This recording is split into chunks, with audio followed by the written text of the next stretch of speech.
Hello everybody. Sorry it's been a while, dealing with some things, trying to get some stuff straight, trying to get right, and all that other good happy stuff. But on a brighter note, I've gotten the website going. The website actually looks really nice. If you don't know who I am, I'm a Lake Station community advocate and educator here.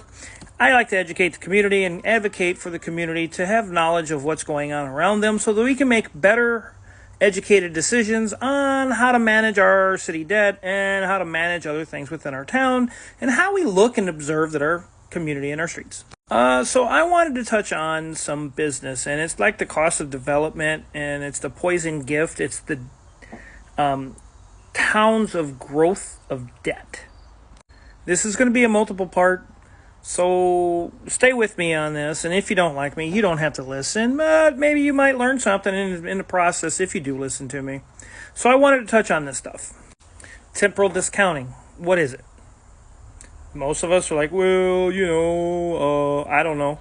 So temporal discounting is the tendency where people prefer immediate rewards over long-term future benefits.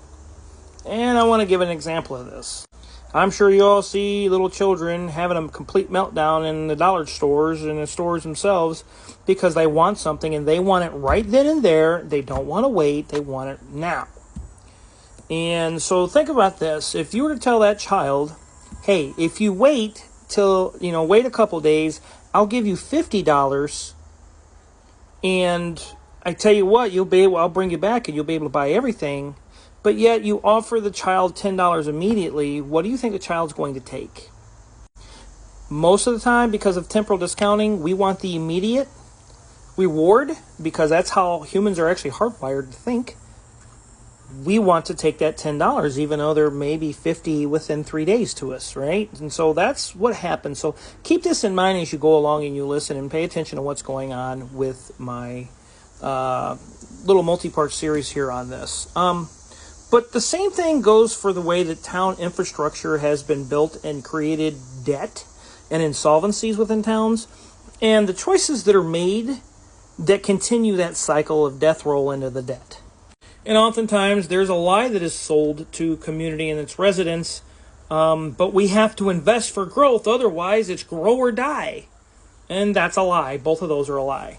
And those are what's usually told to the community members. However, and in our town, it's pretty clear that we have some indicators of having some serious financial issues.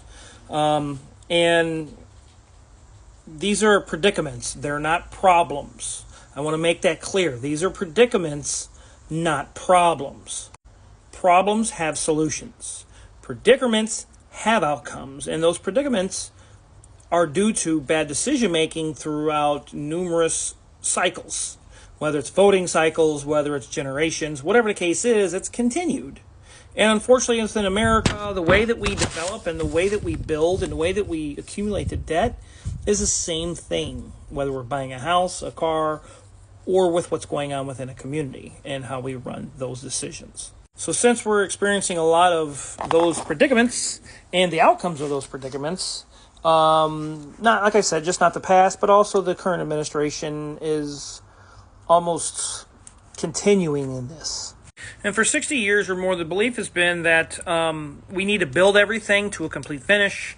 We need new developments. We need new businesses. That'll bring in all the new taxes, and the taxes are going to help us pay off all the debt we have.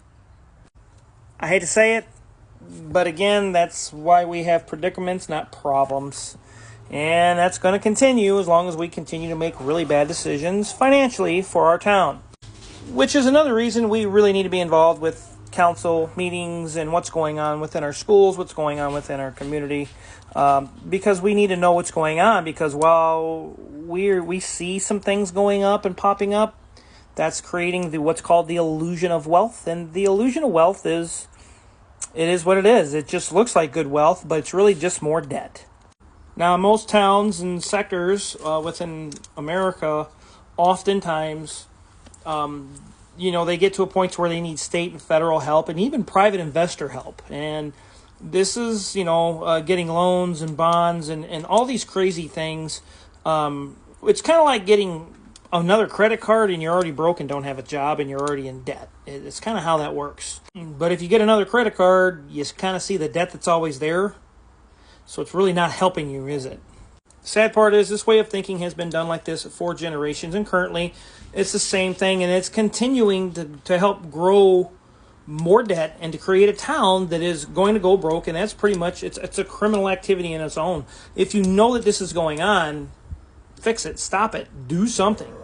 So when you see like any new development, they consider to call that, oh, that's new growth, and it's the town's already in debt, and it's not going to, and it will not continue to pay for itself. And immediately it may look like it, but in the long run, it's really not. And so this cycle is going to continue until the community collapses within itself, and the day of reckoning is pretty much here for us. But if you want to listen to part 2, stay with me. I'm a Lake Station community advocate and educator.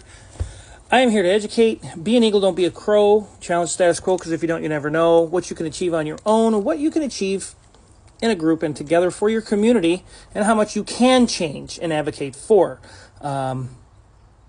Yeah, stay with me until next time. Till the next part 2.